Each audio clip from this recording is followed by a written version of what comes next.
नमस्ते, मैं अलका ठाकुर हूँ और आप सभी का अलका मेडिकल क्लासेस में स्वागत है। तो आज हम डिस्कस करने वाले हैं बहुत ही इंपॉर्टेंट टॉपिक को, जिसका नाम है हार्ट ब्लॉक। ठीक है, यहाँ पे मैं लिख देती हूँ क्या टॉपिक है आज का, हार्ट ब्लॉक। अब हार्ट ब्लॉक से आपको समझ में आ गया होगा कि हार्ट में ब्लॉकेज हो जाना, लेकिन इसके उदाहरण भी बहुत सारे होते हैं, एग्जाम्पल भी बहुत सारे हैं।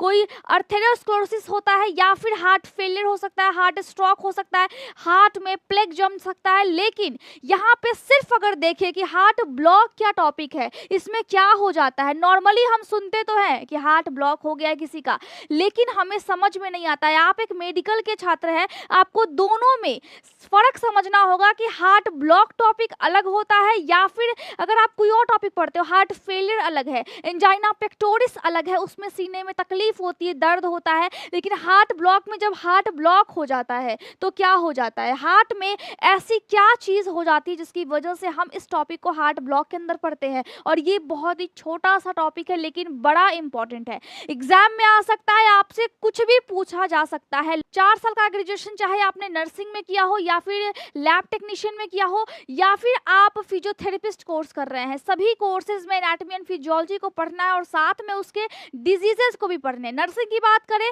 तो आपको मेडिकल सर्जिकल नर्सिंग में ये सारे टॉपिक्स पढ़ने होते हैं, फर्स्ट ईयर में, सेकेंड ईयर में। अब जीएनएम की बात करें तो आपको सेकेंड और थर्ड ईयर में पढ़ना पड़ता है। एएनएम की बात करें तो आपको सेकेंड ईयर में ये पढ़ना पड़ता है।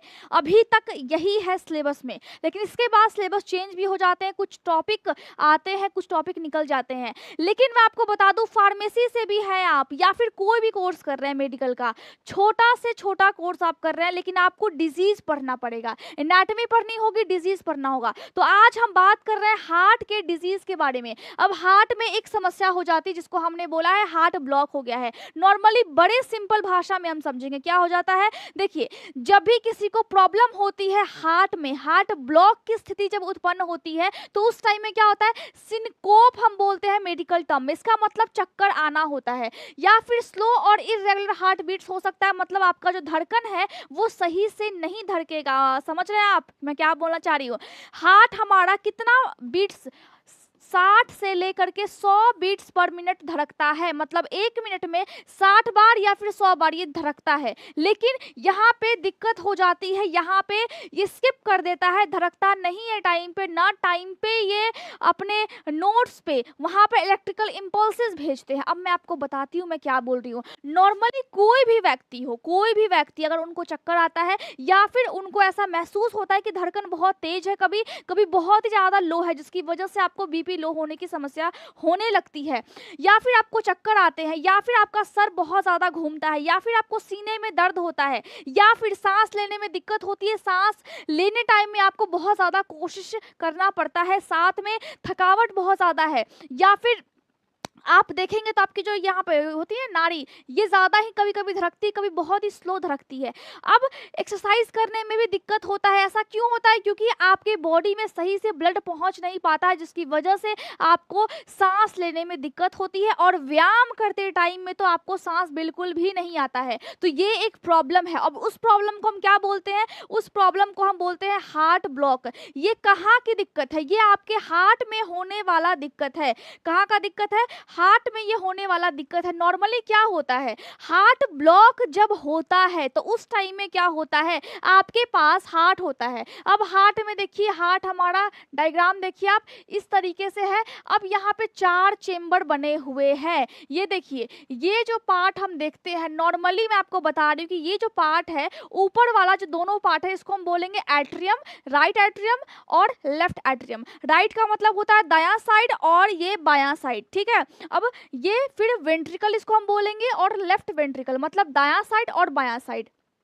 यहाँ पे जो आप देख रहे हैं येलो रंग का, पीला रंग का यहाँ पे क्या है, पीला रंग का यहाँ पे है आपका, ये जो है वो है SA नोड। अब यहाँ पे है AV नोड। AV नोड का फुल फॉर्म क्या होता है, एट्रियोवेंट्रिकुलर नोड। एग्जाम में आएंगे, आपको समझना है, आपको पढ़ना है। आपके ऊपर आपके परिवार का भविष्य टिका हुआ है। आपको इतना ज्यादा पैसा दे करके वो मेडिकल के लाइन में भेजते हैं, फिर इतना खर्च करते हैं, तब भी आप नहीं पढ़ोगे तो फिर क्या होगा। आप सोचिए कि आपका जीवन फिर कहाँ जाएगा, आप कहाँ रहेंगे उस टाइम में जब आपके ऊपर इतना ज़्यादा प्रेशर हो जाता है, लेकिन आप अगर अच्छे से पढ़ते हैं, समय बहुत कम है मानती हूँ, लेकिन आप अच्छे से पढ़ सकते हैं।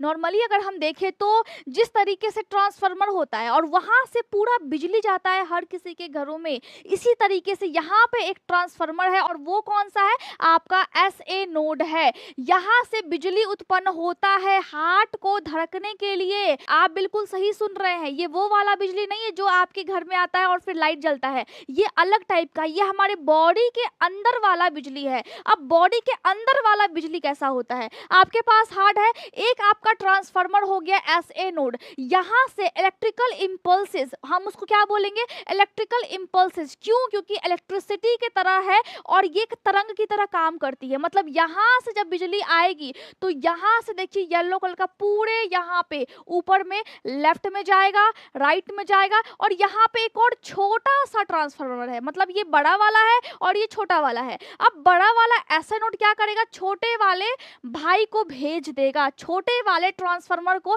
बिजली भेजेगा। अब ये ऑलरेडी यहाँ से यहाँ भेज रहा है, लेकिन ये फिर इसको भी भेजेगा ताकि नीचे की तरफ जो आप देख रहे हैं यहाँ पे येलो लाइन है, ये यहाँ पे जाए और नीचे भी जाए, और आपका जो वेंट्रिकल्स है, वेंट्रिकल्स में खून आता है और फिर पूरे बॉडी में जाता है, तो यहाँ पे कोई दिक्कत ना हो। ऊपर वाला जो है राइट एट्रियम दोनों, वो तो इंपल्सेस के कारण वो तो धड़क जाएगा, लेकिन नीचे वाले को फिर AV नोड, ये छोटा वाला जो ट्रांसफार्मर है, ये फिर पूरा बिजली देता है, जिसकी वजह से आपके वेंट्रिकल्स भी फिर धड़कने लगते हैं। अब समझ में आया कि बिजली कैसे जाता है, यहाँ पे इलेक्ट्रिकल इंपल्सेस कैसे जनरेट होता है, तो SA नोड से ये जनरेट होगा और साथ में SA नोड अपने इलेक्ट्रिकल इंपल्सेस को AV नोड्स को देता है। अब AV नोड्स क्या करेंगे, AV नोड्स आपके यहाँ पे देखिए ये होता है पुरकेंजी फाइबर बीच में, लेकिन हम यहाँ पे एनाटॉमी नहीं पढ़ रहे हैं, यहाँ पे हमको डिजीज पढ़ना है, तो यहाँ पे हम नॉर्मली समझेंगे कि यहाँ पे ट्रांसफार्मर कौन था, SA नोड था, उसने दिया AV नोड को। अब AV नोड यहाँ पे ट्रांसफर करेगा नीचे की तरफ, जिसकी वजह से आपका जो दिल है वो धड़कता है। लेकिन दिक्कत कहाँ पे होता है, दिक्कत यहाँ पे होता है कि यहाँ पे SA नोड में दिक्कत हो गया, ट्रांसफार्मर में दिक्कत हो गया, या फिर AV नोड में दिक्कत हो गया। आपके हार्ट में भी जो इलेक्ट्रिकल इंपल्सेस है वो स्लो ही ट्रांसफर होगा, हार्ट उतने स्लो ही धड़केगा। मतलब ये है कि हार्ट जो पंप करता है, हमने हमेशा से सुना है हार्ट हमारा पंप करता है, जब पंप करता है तो कैसे करता है, ये SA नोड की वजह से, AV नोड्स की वजह से पंप करता है। मेन कौन है, SA नोड है।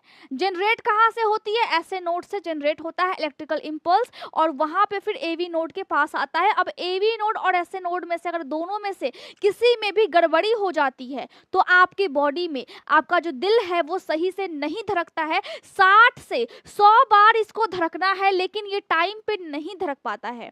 आपको कोई भी सवाल हो आप मेंबरशिप ले सकते हैं, ज्वाइन बटन दिया जाता है, सब्सक्राइब का जो ऑप्शन होता है उसके ऊपर में आप जा करके मेंबरशिप ले सकते हैं, और साथ में सोशल मीडिया पे अगर आपको कोई भी सवाल पूछना है तो आप वहां पे भी मेंबरशिप के लिए है, वहां पे आप ले सकते हैं और आपका मैं सवाल का जवाब दूंगी। लेकिन हर किसी के सवाल का जवाब दे पाना थोड़ा सा मुश्किल होता है, टाइम का इशू हो जाता है। हम एनाटॉमी और फिजियोलॉजी के लिए बहुत जल्द ही ऐप लाएंगे और अच्छे से लाइव क्लासेस के थ्रू हम आपस में डिस्कस करेंगे। आपको जो भी सवाल होगा, जो भी डाउट होगा, चाहे आप नर्सिंग के कोर्स कर रहे हो या फिर आप कंपटीशन की तैयारी कर रहे हैं, नर्सिंग का हो गया, फार्मा का हो गया, जो भी कोर्सेज है सब में एनाटॉमी और फिजियोलॉजी पढ़ी जाती है। और आपको एनाटॉमी और फिजियोलॉजी अच्छे से पढ़ना है ताकि आप लोगों का बीमारी ठीक कर पाओ।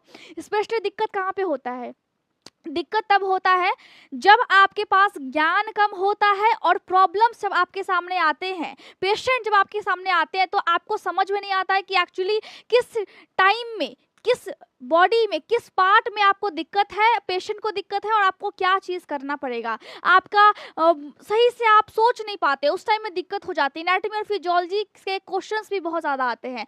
अब एनाटॉमी फिजियोलॉजी आपका क्लियर रहेगा तो आपको डिजीज़ भी समझ में आएंगे, वरना थोड़ा सा मुश्किल हो सकता है। मैं कोशिश करती हूँ कि आपको अच्छे से बता पाऊँ, लेकिन हम जल्द ही लाइव क्लासेस के थ्रू अच्छे से इंटरेक्ट करेंगे और अच्छे से हम पढ़ेंगे, मिलके पढ़ेंगे और अच्छा नंबर लाएंगे। मैं समझ रही हूँ कि जिन जिनके भी प्राइवेट कॉलेजेस हैं उनको सारे टीचर्स उतने अच्छे नहीं मिल पाते जितना वो उम्मीद लेकर के जाते हैं। गवर्नमेंट वाले के लिए बिल्कुल सही है, उनके पास टीचर अच्छे हैं, लेकिन प्राइवेट वालों के लिए फिर दिक्कत हो जाती है। तो यहाँ पे आपको अच्छे से सीखना है, अच्छे से। मैं हमेशा आपके लिए वीडियोस लाती हूँ, आपको समझाती हूँ और आपको डिजीज अच्छे से समझना है ताकि आपको बाद में कोई भी पछतावा ना हो। नीट में भले आपके मार्क्स कम आए हो, लेकिन बाद में फ्यूचर में आपको कोई भी पछतावा ना रहे। कोई भी कोर्स कर रहे हैं उसको अच्छे से कीजिए। चलिए हम वापस आते हैं। एसए नोड एवी नोड हो गया, अब यहाँ पे दिक्कत हो गई है और उसी दिक्कत को हम क्या बोलते हैं, अगर इलेक्ट्रिकल इंपल्स सही से जनरेट नहीं होता है या फिर यहाँ पे देरी लगती है पूरे में ट्रांसफर होने में,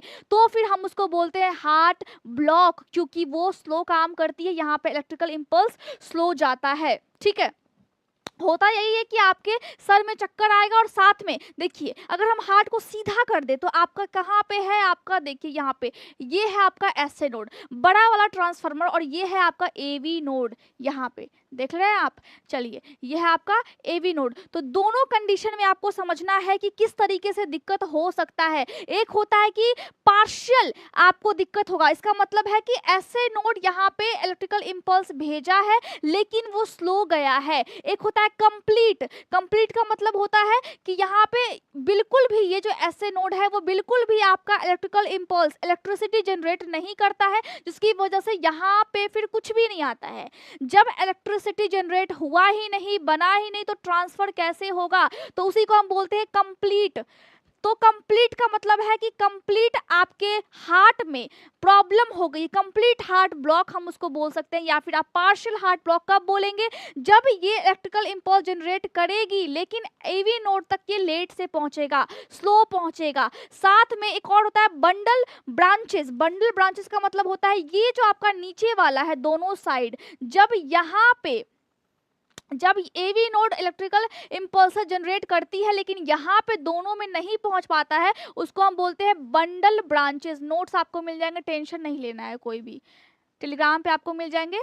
बंडल ब्रांच हार्ट ब्लॉक मैंने शॉर्ट फॉर्म में लिख दिया, नोट्स में आपको दूंगी और आपको अच्छे से उसको बनाना है। ठीक है, चलिए तो यहाँ पे दिक्कत हो जाता है। अब होता क्या है कि आपको या तो जन्म से पहले ये समस्या हो सकती है, जन्म के टाइम में हो सकता है, या फिर आपको बॉडी में कुछ भी दिक्कत नहीं था लेकिन आपके लाइफस्टाइल की वजह से, आपकी खराब आदतों की वजह से ऐसा बॉडी में हो गया है, हार्ट में दिक्कत हो गया है। जन्म के समय कैसे हो सकता है, ल्यूपस एक बीमारी होती है। क्या बीमारी होता है, देखिए यहाँ पे एक जो डिजीज होता है उसको हम बोलते हैं ल्यूपस। अब ये हो कैसे जाता है, देखिए अगर ये बॉडी में अगर किसी लेडी को है और उसके पेट में बच्चा पल रहा है, तो उस टाइम में ये जो ल्यूपस प्रॉब्लम है इसकी वजह से आपका हार्ट जो है, हार्ट में डिफेक्ट आने लगता है, हार्ट में दिक्कत आती है, आपके किडनी में दिक्कत आती है, आपके खून की नली जिसको हम बोलते हैं ब्लड वेसल्स, उसमें आपको दिक्कत आता है, उसमें सूजन हो सकता है, वो रप्चर हो सकता है, या फिर आपके ब्रेन में दिक्कत हो सकता है, ब्रेन में आपको भूलने की समस्या, या फिर आपका ब्रेन सही से काम नहीं करेगा। ब्रेन में भी इलेक्ट्रिकल इंपल्सेस होते हैं, वहाँ पे इलेक्ट्रिकल एक्टिविटी होता है, तभी हमारे बॉडी में पूरा जो सूचना है वो फिर ट्रांसफर होता है, तो ब्रेन में दिक्कत हो जाती है। या फिर आपकी कोशिका ऑटोमेटिक डैमेज होने लगती है, ये एक है ऑटो इम्यून डिजीज। इसका मतलब क्या होता है, इसका मतलब होता है कि बॉडी कभी ना कभी अपने आप को दुश्मन मान बैठता है और अपने ही बॉडी पे हमला करने लगता है, उसी को हम बोलते हैं ऑटो इम्यून डिजीज। अब समझ में आया, ये एक प्रकार का ऑटो इम्यून डिजीज है, किसी भी महिला को है तो उसके पेट में अगर बच्चा पल रहा है तो वहां पे क्या होगा, जैसे हमें कोई रोग होता है तो क्या होता है, जैसे हमें कोई अगर बुखार हो गया तो बॉडी में एंटीबायोटिक बनने लगता है, बुखार के प्रति हमारा बॉडी रिएक्शन देता है, एक्शन पे रिएक्शन, मतलब बाहर से बैक्टीरिया आया और बॉडी फाइट करने के लिए कुछ ना कुछ निकालता है, कुछ ना कुछ बनाता है, उसी को हम क्या बोलते हैं, उसी को हम बोलते हैं एंटीबायोटिक। ठीक है, एंटीबायोटिक सॉरी, उसी को हम बोलते हैं एंटीबॉडीज। एंटीबॉडीज, एंटीबायोटिक नहीं होता है। एंटीबायोटिक का मतलब होता है कि बैक्टीरिया के अगेंस्ट अगर हम कुछ बना रहे हैं उसको हम बोलते हैं, यहाँ पे मिस्टेक हो गया, एंटीबॉडीज हम उसको बोलते हैं। ठीक है, तो बॉडी में क्या बना, बैक्टीरिया बाहर से आया, वायरस कुछ भी आया बॉडी में, उसके खिलाफ एंटीबॉडीज बना। अब वो एंटीबॉडी क्या करेगा, एंटीबॉडी लड़ने की कोशिश करेंगे और साथ में अगर वो जीत गए तो बहुत अच्छा है, हम सेफ है, लेकिन अगर वो हार गए तो फिर बहुत दिक्कत वाली बात होती है। वहां पे दिक्कत ये होता है कि बॉडी में वो रोग हो जाता है। तो जब एक महिला की बॉडी में ये रोग है तो उसकी बॉडी में कभी ना कभी एंटीबॉडीज इसके खिलाफ, इस रोग के खिलाफ अवश्य बनी होगी, अवश्य अवश्य बनी होगी।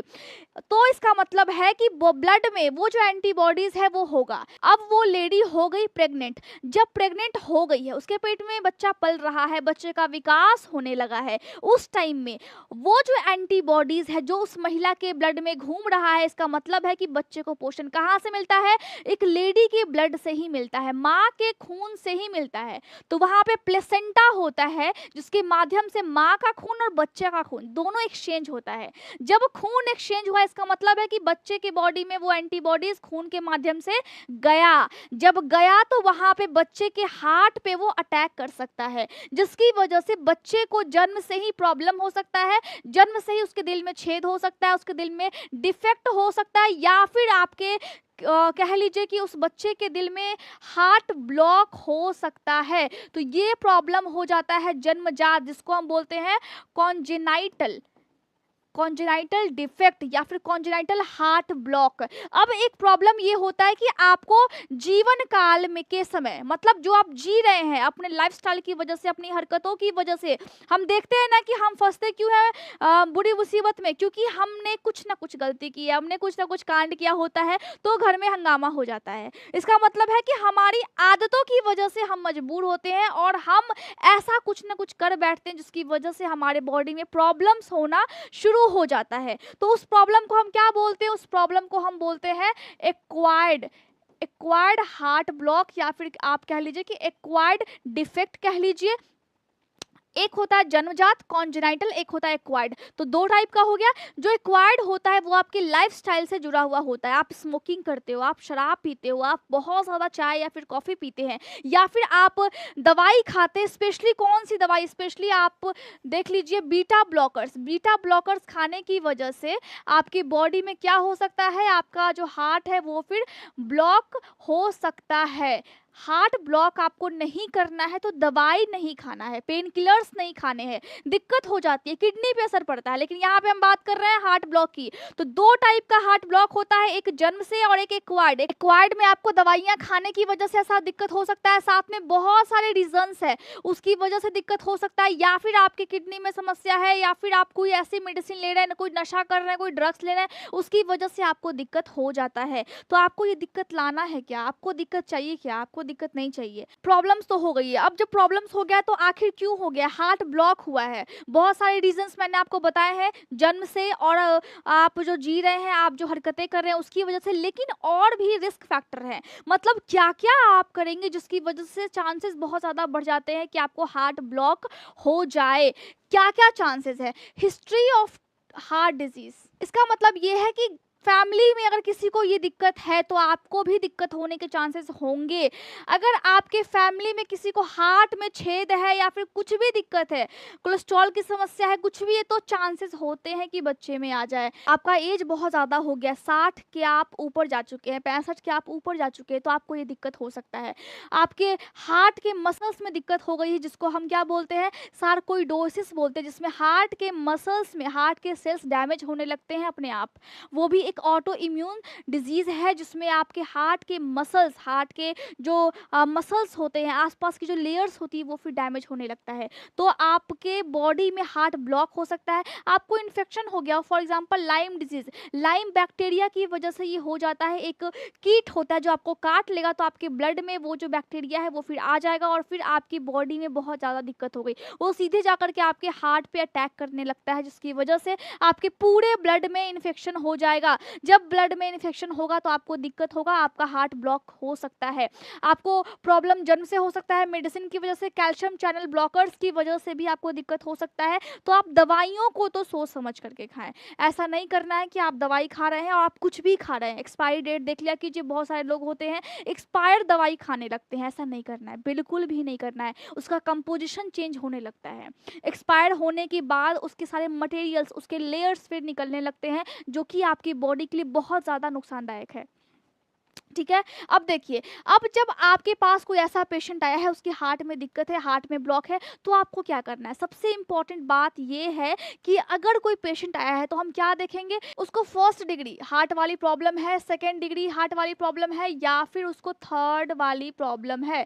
देखिए, फर्स्ट में क्या होता है कि आपके हार्ट में जो एसए नोड है, जो ट्रांसफार्मर था, वो बहुत स्लो भेजता है। यहाँ पे कोई भी आपको सिम्टम्स देखने को नहीं मिलेंगे, आपको बॉडी में कुछ भी नहीं होगा, आपको कुछ भी महसूस नहीं होता है। लेकिन सेकंड वाले में फिर यहाँ पे दो होता है, एक होता है टाइप 1 और एक होता है टाइप 2। टाइप 1 में क्या होता है? टाइप 1 में अगर हम देखें, यहाँ पे आपका जो हार्ट बीट है वो नॉर्मली मिसिंग हो जाता है। मतलब अगर उसको 60 से 100 बार धड़कना है 1 मिनट में, तो वो मिस हो जाएगा। टाइप 2 में क्या होगा कि टाइप 2 में बहुत ज़्यादा वो मिस करने लगता है, और साथ में जो एसए नोड है, जो ट्रांसफार्मर है हमारा, वहाँ से फिर क्या होगा, वहाँ से फिर इधर नीचे की तरफ आपका इलेक्ट्रिकल इम्पल्स आएगा ही नहीं। तो हम उसको बोलते हैं, उसको हम बोलेंगे टाइप 2। टाइप 3 में ऐसी समस्या हो जाती है कि आपके हार्ट में बिल्कुल भी इलेक्ट्रिकल इम्पल्स जनरेट नहीं होता है और ऐसे नोड आपका बिल्कुल भी काम नहीं कर रहे होते हैं। तो जब ऐसा होता है तो आपका बॉडी बहुत ही ज़्यादा कोशिश करते हैं कि वो सही से इलेक्ट्रिकल इम्पल्स को जनरेट कर पाए, दिल को धड़का पाए, लेकिन धड़का नहीं पाते हैं। जैसे आपका दिल धड़कता है किसी और को देख करके, वैलेंटाइन डे आने वाला होता है तो आपका दिल धड़कने लगता है, वैसे ही यहाँ पे प्रॉब्लम हो जाती है कि दिल धड़कना बंद ही हो जाता है, किसी को देख करके नहीं धड़कता है। तो यहाँ पे टाइप 3 हो जाता है, जो बहुत ही कॉम्प्लिकेटेड केस होता है, जिसमें पेशेंट की अचानक से डेथ हो सकती है, हार्ट फेल हो सकता है, हार्ट अटैक भी आ सकता है, अचानक से सारे सेल्स अचानक से काम करना बंद कर देते हैं। तो टाइप 3 वाला केस है। यहाँ पे हमने ये सीख लिया है। अब आपके पास पेशेंट आए हैं, पेशेंट आए हैं तो आपको क्या करना है? आपको बोलेंगे, आपको देखना है टाइप 1 है, टाइप 2 है, टाइप 3 है, क्या है। जब आपको पता लग जाए कि कौन सा टाइप है, उसके बाद सबसे पहले आप क्या पूछेंगे? सबसे पहले आपको लेना है मेडिकल हिस्ट्री। मेडिकल हिस्ट्री का मतलब है, उनसे पूछेंगे आपके खानदान में क्या कोई ऐसा था जिसको ये प्रॉब्लम थी, आपके खानदान में आपको इन्फेक्शन था, ब्लड में इन्फेक्शन था, पापा या मम्मी को हार्ट में कुछ भी दिक्कत था, दादा या फिर दादी को था, नाना या फिर नानी को था, आपको क्या दिक्कत है, क्या खाते हैं, क्या पीते हैं, कब सोते हैं, कब उठते हैं, किसके साथ उठते और बैठते हैं, जिसके साथ उठते और बैठते हैं उसको कोई इन्फेक्शन है या फिर नहीं है, उसको कोई प्रॉब्लम है या फिर नहीं है, सारी चीजें हम पूछेंगे। उसके बाद हम फिजिकल एग्जामिनेशन करेंगे, देखेंगे कि हार्ट बीट कितना तेज है, आपका पल्स रेट चेक कर सकते हैं, बीपी हम चेक करेंगे, ताकि हम समझ पाए कि पेशेंट को एक्चुअली में क्या है, पेशेंट का दिक्कत क्या है, पेशेंट बोलता क्या है और पेशेंट के बॉडी में तकलीफ क्या है। ईसीजी में क्या होता है, हम हार्ट के इलेक्ट्रिकल इंपल्सेस को देखते हैं, इलेक्ट्रिकल एक्टिविटी को हम देखते हैं। इसका मतलब है कि हार्ट जो धड़कता है तो वो एक ग्राफ पे आता है, उसी को हम बोलते हैं ईसीजी। अब ईसीजी के माध्यम से हम पेशेंट के हार्ट रेट को या फिर उसके हार्ट का जो भी फंक्शन है कैसे काम कर रहा है हम उसको देख पाते हैं। एक होता है कि इलेक्ट्रोड यानी कि हॉल्टर, यहाँ पे देखिए हॉल्टर एग्जामिनेशन होता है, जिसको हम क्या बोलते हैं आपको मैं दिखा देती हूँ इस तरीके से। चलिए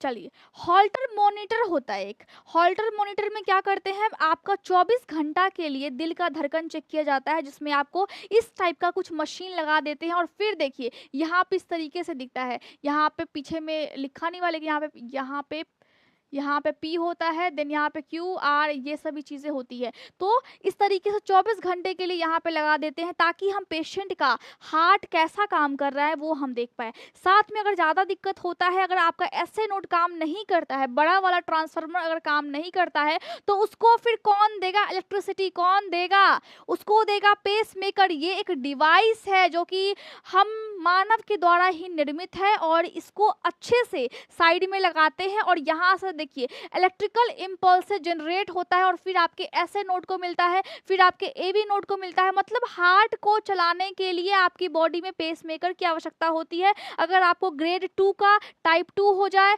या फिर टाइप 3 हो जाए या फिर टाइप 3 हो जाए, दोनों कंडीशन में आपको देखना है कि आपका जो पेशेंट है उसको कोई भी तकलीफ नहीं होना चाहिए। साथ में इलेक्ट्रोफिजियोलॉजिक स्टडी भी हम करते हैं, ईपीएस कॉमर्स में भी होता है, लेकिन यहाँ पे इलेक्ट्रोफिजियोलॉजिक स्टडी हम बोलते हैं, जिसमें हम हार्ट को अच्छे से स्टडी करते हैं, पेशेंट का हार्ट किस तरीके से काम कर रहा है। समझ में आ रहा है आपको? कोई भी कोर्स कर रहे हैं आप, कोई दिक्कत नहीं है, आपको डिजीज पढ़ना है और मैं आपको एकदम बेसिक लेवल से पढ़ा रही हूँ। साथ में कॉम्पिटिशन की तैयारी भी करते हैं हैं तो आपको ये सवाल आएगा। साथ में जब हम लाइव इंटरेक्शन करेंगे, लाइव हम क्लासेस लेंगे, तो आप सवाल पूछेंगे, जो भी कंपटीशन में सवाल आने वाले हैं या फिर आएंगे उसके बारे में भी हम डिस्कस करेंगे। आप कंपटीशन की तैयारी कर रहे हो या फिर आप पढ़ रहे हो, आप कोर्सेज कर रहे हो, दोनों में आपको बहुत ज़्यादा फायदा मिलेगा। चलिए, अब फिजिकल एग्जामिनेशन हो गया, सब कुछ हो गया, अब क्या करना है, पेशेंट को बोलना है, हमें पेशेंट को दवाइयाँ देनी है। सबसे पहले पेशेंट को हम क्या बोलेंगे, आप बिल्कुल भी अपने वेट को लेकर के बिल्कुल भी कोताही ना बरते, वेट आपका मेंटेन होना चाहिए, आपका लाइफस्टाइल सही होना चाहिए, बिल्कुल स्वस्थ खाना, हष्ट पुष्ट आप रहिए और अच्छा सादा खाना खाइए। पार्टी में जाकर के दोस्तों के साथ नहीं खाना है, दारू नहीं पीना है, शराब नहीं पीना है, सिगरेट नहीं पीना है, सारी चीजें हम बोलेंगे। चाय या फिर कॉफी की चुस्कियां नहीं लगनी चाहिए। बरसात का मौसम आएगा, उस टाइम में शाम में आपको पकौड़ी नहीं खाना है, तला भुना बिल्कुल नहीं खाना है, मना कर दीजिएगा बिल्कुल उनको। सिगरेट नहीं पीना है, स्टाइल नहीं मारना है, बिल्कुल भी नहीं मारना है। और सर्जरी जब होती है पेशेंट की, तो उस टाइम में उनको खास ख्याल रखना होता है। हार्ट को अगर दिक्कत है तो आपको दिक्कत होगा। हार्ट आपका है तो आप जिंदा हो, हार्ट आपका नहीं है तो आप जिंदा नहीं हो। असलियत में हम सोचते भी यहीं से, कभी कभी कोई चीज़ का डिसीजन लेना होता है तो हम सोचते भी यहीं से हैं। बोलते हैं कि यहाँ पे और यहाँ पे जब दोनों का कॉम्बिनेशन मिलता है तो हम बड़ा अच्छा कर पाते हैं लाइफ में। लेकिन अगर यहाँ गड़बड़ हो जाए या फिर यहाँ गड़बड़ हो जाए, कहाँ काम बिल्कुल बिगड़ जाता है। तो आपको दोनों चीज़ों को लेके चलना है। पेसमेकर लग सकता है तो आपको पेशेंट को बताना है कि देखिए आपके साथ ऐसा ऐसा समस्या है और आप बिल्कुल भी कोताही ना बरते। आप फ्रूट्स खाइए या फिर आप कोई भी मेडिसिन लेते हैं, जब आप दवाइयाँ लेते हैं उस टाइम में आपको खास ख्याल रखना है कि आप कौन सी मेडिसिन ले रहे हैं और वो आपके हार्ट पे क्या असर डालेगी। ये आप सोच समझ के कोई भी आप दवाई खाइए। दारू नहीं पीना है, चाय और कॉफ़ी तो बिल्कुल भी नहीं, कॉफ़ी और चाय को आप बिल्कुल छोड़ दीजिए। आप अपने आप की अगर जीवन चाहते हैं कि हाँ हम आगे जिए, तो आपको अपने लिए थोड़ा सा सेक्रीफाइस करना पड़ेगा। बहुत से लोग बोलते हैं कि खाने के लिए ही तो जिंदा है, खाने के लिए आप जिंदा है, लेकिन आपका एक गोल है, आपका जो गोल है, जो लक्ष्य है, उसको पाना है। दो चीज़ें होती है, एक संकल्प आप करते हैं और एक सिर्फ आप गोल को डिसाइड करते हैं, दोनों में फ़र्क होता है। जो संकल्प लेता है वो अपने गोल को पा ही लेता है कैसे भी करके, लेकिन जो सिर्फ अपने लक्ष्य को निर्धारित करते रहता है उसमें थोड़ा देर लगता है। जब तक आप एक्शन नहीं लेंगे तब तक कुछ नहीं होगा। डिसिप्लिन बहुत इंपॉर्टेंट होता है, चाहे वो अपने हेल्थ के लिए हो या फिर अपने स्टडी के लिए हो। आपको अपनी स्टडी के लिए भी समय निकालना है और साथ में अच्छे से पढ़ाई करना है। अगर प्राइवेट कॉलेज मिला है कोई दिक्कत नहीं है, प्राइवेट कॉलेज में आपने एडमिशन लिया है कोई दिक्कत नहीं है, टीचर्स अच्छे नहीं मिले हैं कोई दिक्कत नहीं है। मैं आपको बहुत अच्छे से बताऊंगी, एकदम बेसिक लेवल से मैं आपको बताऊंगी, ताकि आपको कोई भी मुश्किल का सामना करना नहीं पड़ेगा। और आपके दिमाग में जो ख्याल है ना कि मेडिकल लाइन का जो पढ़ाई होता है बहुत ही ज़्यादा टफ होता है, ऐसा कुछ भी नहीं है। अगर हम हिंदी में अपनी भाषा में सही से समझे तो बड़ा ईजी होता है। अब अंग्रेजी के शब्द इसमें है तो हम सीख जाएंगे, हमको जो नहीं आता है वो हम सीख जाएंगे, या फिर जो हमको आता है वो तो हमें आता ही है। तो हम दोनों को लेकर के चलेंगे, जो आता नहीं है उसको सीखेंगे और आगे बढ़ेंगे। लाइफ यही है, आगे बढ़ने का नाम ही जिंदगी है, सबने सुना है ये चीज़। चलिए, तो मैं आपको नोट्स दूंगी टेलीग्राम पे, आपको कोई भी डाउट हो आप वहाँ पे पूछ सकते हैं। और मैं बहुत ही जल्दी आप लोगों के साथ बहुत ही खुश हूँ कि मैं इंटरेक्शन करने वाली हूँ। Thank you so much.